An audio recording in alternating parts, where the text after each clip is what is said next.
আজিকালি ৰাজনৈতিক নেতাবোৰৰ এটা সহজাত স্বভাৱ হৈছে যে তেওঁলোকে সহজতে ভগৱানৰ শপত খাই দিয়ে। বিজেপিৰ কথা কওক বা কংগ্ৰেছ দলৰ কথা কওক, সকলো নেতাই এতিয়া ভগৱানৰ শপত লৈ ক'ব খোজে যে তেওঁলোক ডিষ্টিল ৱাটাৰৰ দৰে স্বচ্ছ বা নিৰ্মল। ভগৱানৰ সাংঘাতিক ভয় খোৱা সাধাৰণ ভোটাৰে ধৰি লয় যে নেতাই মিছা কথা কোৱা নাই, কাৰণ ভগৱানৰ শপত খাইছে। এতিয়া প্ৰশ্ন হৈছে, এই নেতাবোৰে, ৰাজনৈতিক নেতাবোৰে ভগৱানৰ শপত খোৱাৰ কাৰণে সাহস পায় ক'ৰ পৰা? এই যে সাধাৰণ জনতাই ভাবে যে অন্ততঃ ভগৱানৰ শপত খাই মিছা ক'বলৈ সাহস নকৰে নেতাই, কিন্তু নেতাসকল হ'ল হাতঘাটৰ চেঙেলী মাছ। সাধাৰণ জনতাই ভগৱানৰ এটা ৰূপহে অনুমান কৰিব পাৰে। মূৰ্খ জনতাই ধৰি লয় যে ভগৱানক মিছা ক'লে বা মিছা শপত খালে সেই ব্যক্তিৰ ভগৱানৰ পৰা নিস্তাৰ নাই। কেনেবাকৈ যদি নামঘৰত শপত খাই কোনোবাই নেতাই কৈছে যে মই অমুক কামটো কৰা নাই, আৰু যদি কৰিছোঁ মোৰ পৰিবাৰ বা সন্তানৰ মৃত্যু হ'ব, তেতিয়া সাধাৰণ জনতাই ধৰি লয় যে মিছা শপত যদি লৈছে তেনেহ'লে সেই নেতাৰ সন্তান বা পৰিবাৰৰ সঁচাকৈ মৃত্যু হ'ব। কিন্তু শপত খোৱাজনে মিছা ক'লেও বাস্তৱত তেনে নহয়। আপোনালোকে দেখা নাই তেনেকুৱা হোৱা। কিয় নহয় মিছা শপত খোৱাজনে সেই কথা জানে। বিশেষকৈ ৰাজনীতিবিদসকলে এই কথা হাড়ে মজে বুজি পায় যে কিয় শপত খালেও বা তেওঁলোকে শপত খাব পাৰে, আৰু মিছা শপত ল'লেও কিয় তেওঁলোকৰ পৰিয়ালৰ অধোন্নতি নহয় বা তেওঁলোকৰ অমংগল নহয়। সেইবাবে তেনে দুঃসাহস তেওঁলোকে কৰে। তেওঁলোকে সেই সূত্ৰটো বুজি পায়।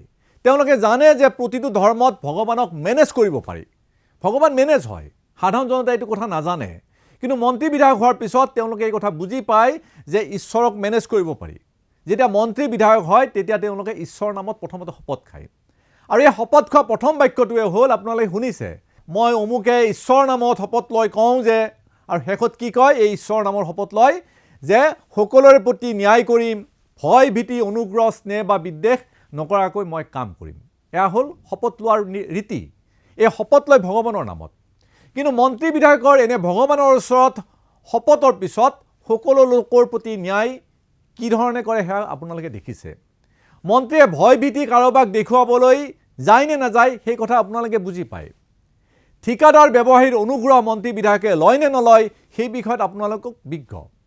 মন্ত্ৰীৰ তেজৰ সম্পৰ্ক বা আপোনজনৰ প্ৰতি স্নেহৰ বশৱৰ্তী হৈ কি কৰিছে তাৰ জ্বলন্ত প্ৰমাণ আপোনালোকে দেখিছে, আপোনালোকৰ হাতত আছে। গতিকে প্ৰতিটো ক্ষেত্ৰতেই এই নেতাসকলে ভগৱানৰ শপত খাই এই দুঃসাহসবোৰ কৰিছে, মিছা কথা ক'বৰ কাৰণে দুঃসাহস কৰিছে। এতিয়া সহজ উত্তৰ যে ভগৱানক মেনেজ কৰিব পাৰি এই কথা এই নেতাবোৰে জানে।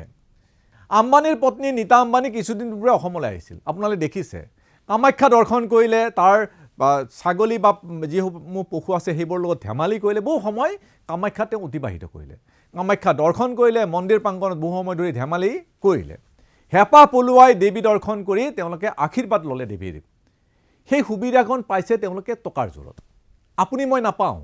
সাধাৰণ জনতা কামাখ্যালৈ যেতিয়া দেৱী দৰ্শনৰ বাবে যায় তেতিয়া জানে ঠেলা হেঁচা গতি খাই কামাখ্যা দৰ্শন হ'ল নে নাই প্ৰস্থান কৰিব লগা হয়। এয়া সাধাৰণ জনতাৰ কাৰণে সদায় হৈ থকা কথা। কাৰণ ভগৱানক মেনেজ কৰিব পৰাকৈ সাধাৰণ জনতাৰ পকেটত পইচা নাই। সেই তেওঁলোকৰ বাবে VIP দ্বাৰ নাথাকে। আম্বানীৰ পৰিয়ালৰ কাৰণে VIP দ্বাৰ থাকে। তাত কোনো ধৰণৰ বাধা নাথাকে, কোনো ধৰণৰ হেঁচা ঠেলা নাথাকে। তেওঁলোকে যিমান সময় বিচাৰে সিমান সময় তেওঁলোকে দেৱী দৰ্শন কৰিব পাৰে। এই ব্যৱস্থাটোৰ বিষয়ত ৰাজনৈতিক নেতাসকল পাকৈত। মন্ত্ৰী বিধায়ক হৈ তেওঁলোকে ঠিকাদাৰৰ পৰা 4ৰ পৰা 10% বিলৰ ধন লোৱাৰ অভিযোগ আছে। এয়া সকলোৱে শুনি থাকে। 100 কোটি টকাৰ কামৰ বাবদ যদি মন্ত্ৰীয়ে 10 কোটি টকা লাভ কৰে, সেই 10 কোটি টকাৰ কামৰ 1% ভগৱানৰ কমিশ্যন বুলি জমা ৰাখে। আৰু যেতিয়াই সুবিধা পায় দেশৰ নাম জ্বলা মন্দিৰতে হওক বা যাগ যজ্ঞ পাতি সেই 1% ধন তেওঁলোকে ব্যয় কৰে। ভগৱানৰ খোজ, ৰাজনৈতিক নেতাও খোজ। সেয়ে দেখিব প্ৰভাৱশালী ৰাজনৈতিক নেতাবোৰে সঘনে দেশ বিদেশৰ দামী নামী মন্দিৰ মছজিদ দৰ্শন কৰি ফুৰে। ইয়াৰ সহজ অৰ্থ ভগৱানৰ 1% কমিশ্যন দিবলৈ যোৱা। খ্ৰীষ্ট ধৰ্মসকলৰ বাবে আৰু সহজ। যিকোনো গীৰ্জাত গৈ মূল ধৰ্মযাজকক তেওঁলোকে কনফেশ্যন কৰিলেই হ'ল। তেওঁ কি বেয়া কাম কৰিছে সেই কথা কৈ দিলে হ'ল। কাৰোবাক হত্যা কৰি আহি যদি গডৰ ওচৰত স্বীকাৰ কৰিলে সকলো কথা মাফ। হত্যা কৰি আহিলেও দোষ মাফ, ভগৱানে দোষ মাফ কৰি দিয়ে।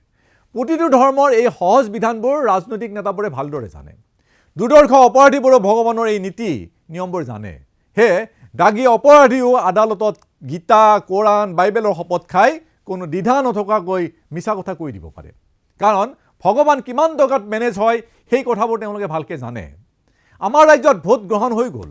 এতিয়া মন কৰিলে দেখিব ডাঙৰ ডাঙৰ নেতাসকলে মঠ মন্দিৰ ঘূৰি ফুৰিছে, প্ৰয়োজনত চাৰ্টাৰ্ড ফ্লাইট লৈ উৰা মাৰিছে, কাৰণ নিৰ্বাচনৰ সময়ত লোৱা মিছা শপত, প্ৰতিশ্ৰুতি, হিংসা আদিৰ বাবদ জমা হোৱা পাপ কৰ্তনৰ বাবে ভগৱানক এতিয়া কমিশ্যন দিব লাগিব। এতিয়া কমিশ্যন দিয়াৰ সময় ভগৱানক। পাপবোৰ দোষবোৰ হয়তো বহুত ডাঙৰ, যি পাপ হয়তো কমিশ্যন লৈ আমাৰ ৰাইজৰ মঠ মন্দিৰ সত্ৰ নামঘৰে মোচন কৰিব নোৱাৰে। ডাঙৰ ডাঙৰ পাপ হৈছে আমাৰ মন্দিৰ নামঘৰে সেই পাপ মোচন কৰিব নোৱাৰে কমিশ্যন ল'লেও।